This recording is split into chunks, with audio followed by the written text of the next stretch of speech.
is CGTN, China Global Television Network. I wish to declare Honorable Uhuru Kenyatta as President-elect and Honorable William Ruto as the Deputy President-elect. President Uhuru Kenyatta has won the Kenyan people's mandate to govern for another 5 years. The country went to the polls on Tuesday in what has widely been called the tightest presidential race in democratic Kenya's history. But as the world watched to see if 2007's unrest would repeat itself, they were largely disappointed as the election was declared peaceful and fair by observers. But how will these results be accepted by those who preferred the opposition? And where to from here for Kenya after its election process? I'm Beatrice Marshall. Welcome to Talk Africa.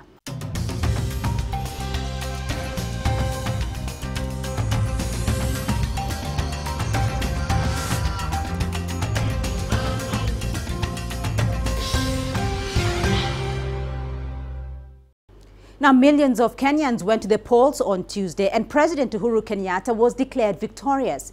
Results came through late Friday evening, showing a high turnout and a clear margin for Kenyatta, who has called for unity from both sides. CGTN's Voldi Karese takes us through the highlights.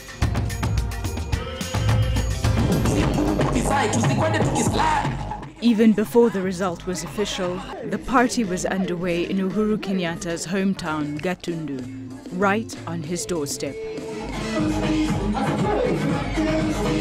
And then the Electoral Commission finally confirmed the outcome. I wish to declare Honorable Uhuru Kenyatta as President-elect and Honorable William Ruto as the Deputy President-elect. Kenyatta took 54% of the votes cast. Opposition leader Raila Odinga, 44.7%. The President-elect of Kenya was gracious during his address to the nation, urging his supporters to embrace their brothers and sisters from the opposition as they try and bridge the gap that's emerged during a bruising campaign season. As with any competition, there shall always be winners and there shall be losers, but we all belong to one great nation called Kenya, and I extend a hand of friendship, I extend a hand of cooperation, I extend a hand of partnership, knowing fully well that this country needs all of us pulling together in order for us to succeed, and Kenyans want us to succeed. There were more celebrations in downtown Nairobi.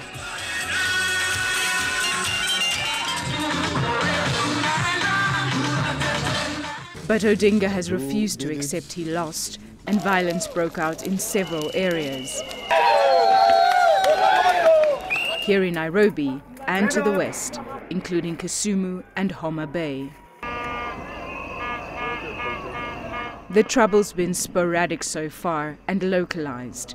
Kenyans will be hoping it's quickly contained and that the country can move on. Voldi Karese, CGTN, Nairobi, Kenya.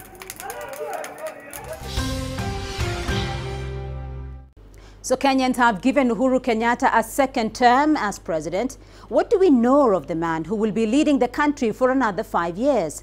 CGTN's Jane Keo gives us more.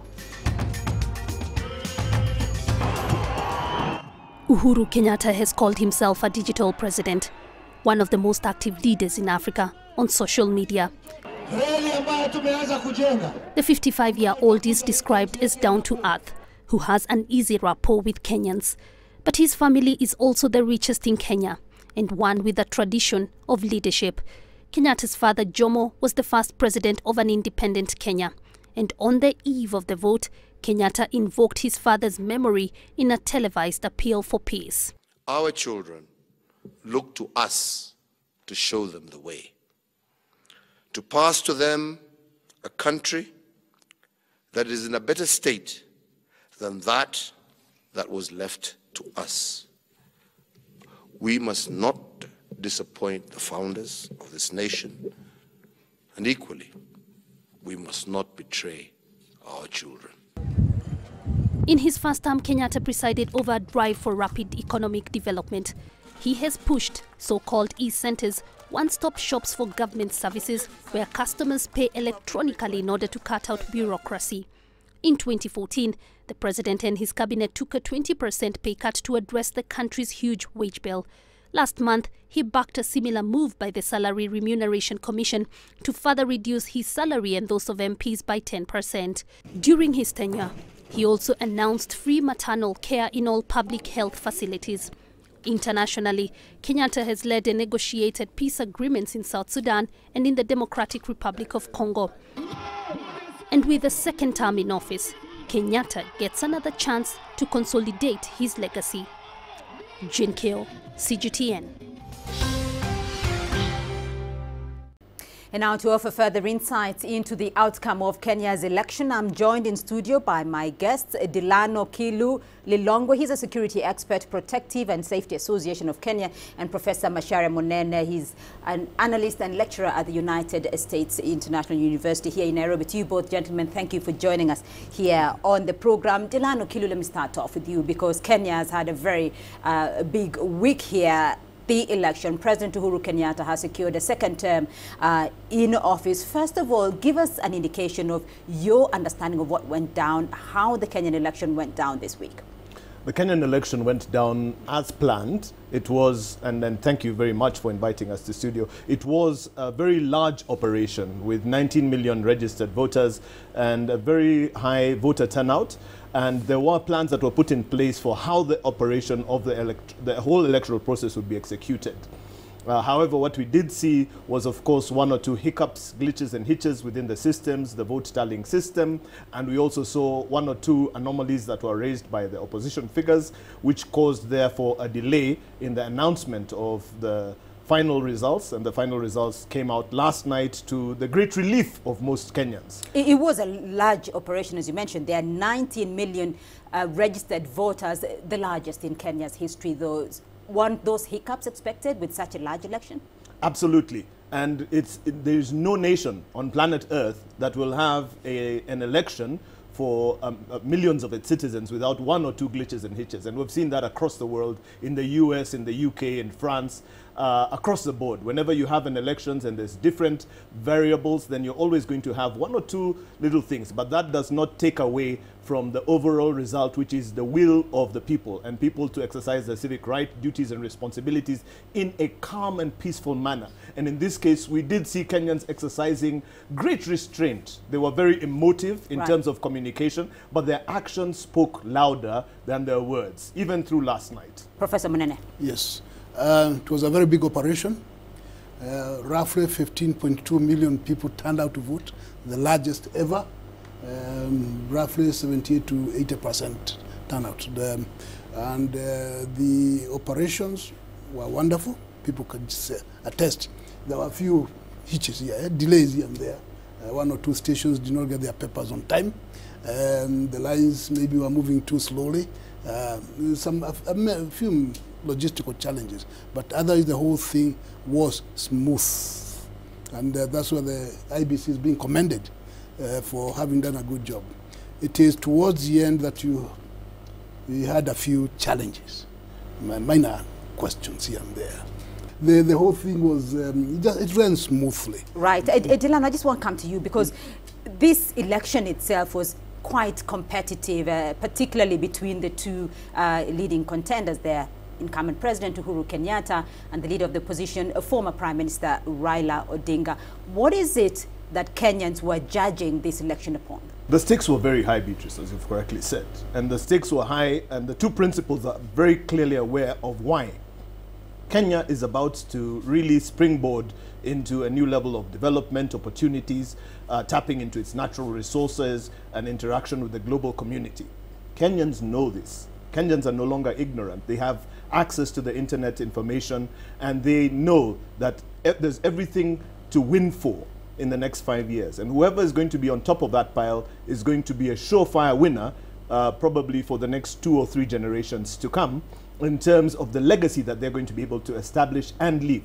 So it really is an opportune moment for whoever is going to come in, not only as the presidential winner, but as the ruling party for Kenya over the next 5 years. We're at a threshold where things are changing very rapidly. Kenya is taking its place not only in Africa, but around the world as a strategic partner to very many different types of nations. And because of the high level of investment, the role of Kenya in global security, you know, really being the fine line, the fence between Al-Shabaab and other threats right. from coming into other developed countries or developing countries, then Kenya does play a very key role. So from the place where we sit, we see this as really Kenya's day to shine. And whoever the leader is going to be the prima donna standing in the spotlight. I want to come back to you, though. Kenya's day to shine democratically, though. Does this election now show that Kenya's democracy has come full circle? It has come of age. And this election showed it very clearly. Were there glitches? Yes, there were. But as we noted, a lot of people from outside Kenya came to see how it would go and learn, take some lessons for their own reference, wherever they are coming from. So it was exemplary in the procedure and the outcome. It was expected, maybe not by everybody, but some of us expected that the outcome would be what it was. But this election as well, there were a few new technologies that were incorporated into it, particularly the fact that the technology, I think not the manual tallying, went really well. That is a show. No, actually, that's part of the improvement, use of the technology. We remember how the technology came in. It was a safeguard initially, the biometric, when they started saying put it in. And then the courts also helped, when they said that the votes should be counted where they were cast, and then made public, because that was the key thing. Cast your votes in that station, count them, make it public, not just at the station, but throughout the country, so that we saw people following, point by point everywhere, such that by the end it was not questionable as to who won or did not win where. So that in itself has elevated Kenya's electoral system, I don't say a notch higher, about 3 notches high, because many other countries are not at that level.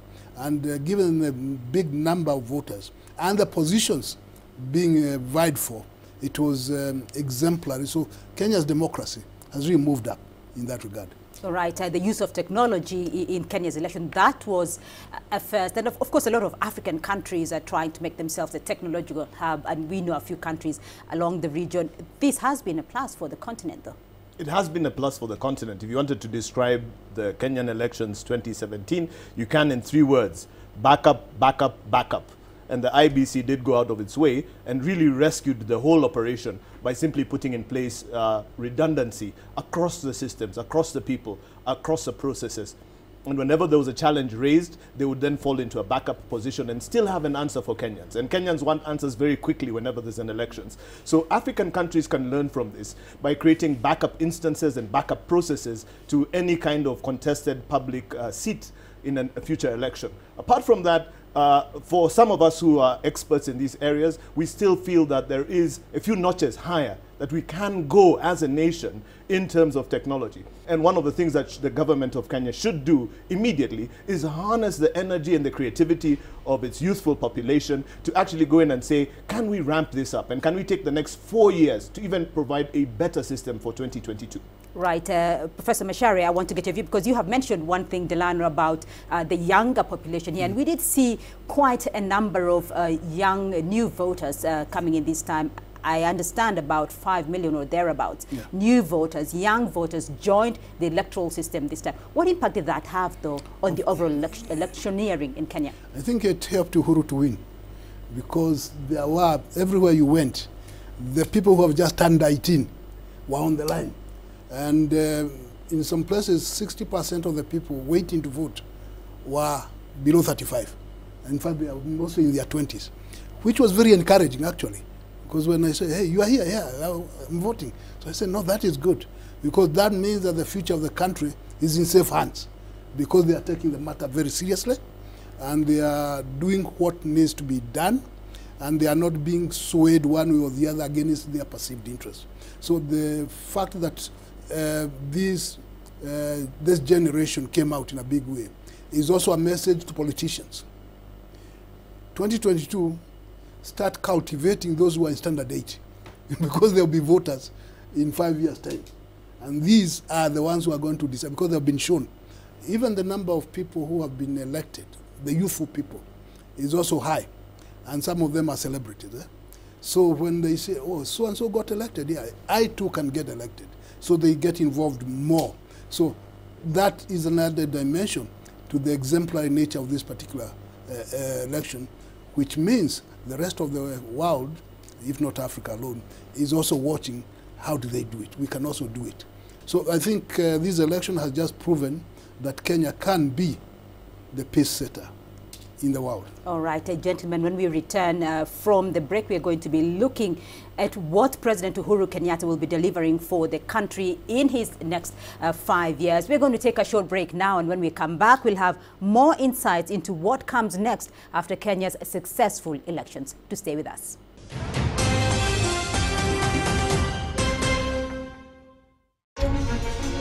Images may appear to be identical, but looks can be deceiving.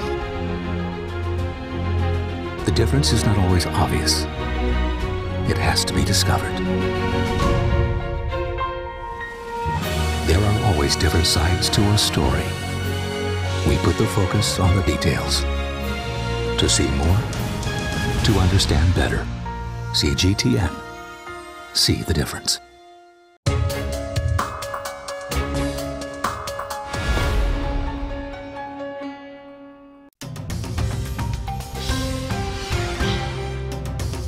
The AU Election Observer Mission is very pleased to say that the elections were peaceful, and on election day, August 8th, the population went into the polling stations in large numbers, and the people were permitted to vote in a manner which met the standards set in Kenya law, which was also consistent with the policies of the African Union. The mission is gratified to see that isolated incidents and late opening of stations in some areas did not overshadow the peaceful conduct of the elections. I have said publicly, and I think that the news media have shown this, that there was a good turnout, a healthy turnout, strong, very patient, very calm. We saw a voting process that was implemented as it was supposed to have been.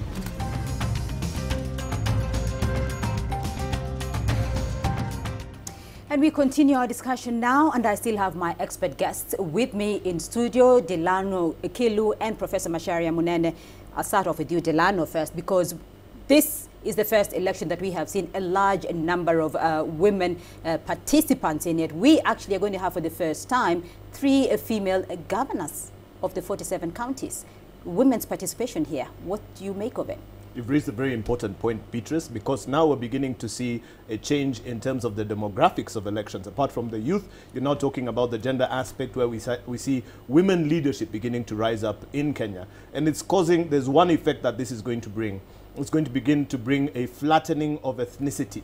And our traditional strongholds or tribal strongholds will begin to slowly phase away as we begin to see the emergence of what we call a truly global pattern of women's, very strong women in leadership. If you look at the women who have been selected in the 2017 general elections in Kenya, these are women who are tried and tested. A lot of them have sterling careers, have gone through challenges, have faced negativity, have faced public outcry, and have been able to still hold their heads above the water, go into a contest that is fought very hard and come out on top. So it also is a stamp of approval that the communities, that the men are also saying that if this woman is in place, she is going to be able to help me to reach my absolute potential. That is a very indicting statement, the type of leadership we're raising in this society. Right, Professor Macharia, this is very much still a patriarchal society, though. Is that changing now? Well, slowly, but it has not changed. And to agree with Delano, in this election, the women who have been elected because they are capable, not because they are women. They were elected because they were the most capable in that particular place. They just happen to be women. And if you mention them, look at Anwaiguru, look at Charity Ngilu. Charity Ngilu is the one who broke the mold on presidential. Charity Ngilu has been a presidential candidate. Yes, she's the one who broke the mold back in 1997. And she's a force to reckon with. So she's taken over Kitui just by storm, and just wiped out those guys because she's Charity Ngilu, and people know her as a forceful woman. Senate, we have women senators, elected, not nominated. So you have Susan Kehika, you have Kamar. So, you know, these are the ones who are elected to positions because they are the ones. You can see on the picture that's coming up, voters are very intelligent, they are very discerning, they are looking at the quality and the ability of a particular person, not the tribe, not the gender. Say, this person can do it, we want things done, give her or give him. And that is a very good picture. So in Parliament, we are going to have more women elected than ever before, in this case, which is a very positive thing. It is a very positive thing in your view, Professor Marshall. Delal, I want to come now to what we can expect from the incoming administration. This election, from President Kenyatta's view, was fought on a number of things. Free secondary education has been promised, free healthcare, maternal healthcare, agricultural subsidies, infrastructural expansion of infrastructure. What can we expect President Kenyatta's administration to focus now on in his final term? The bar has been set very high.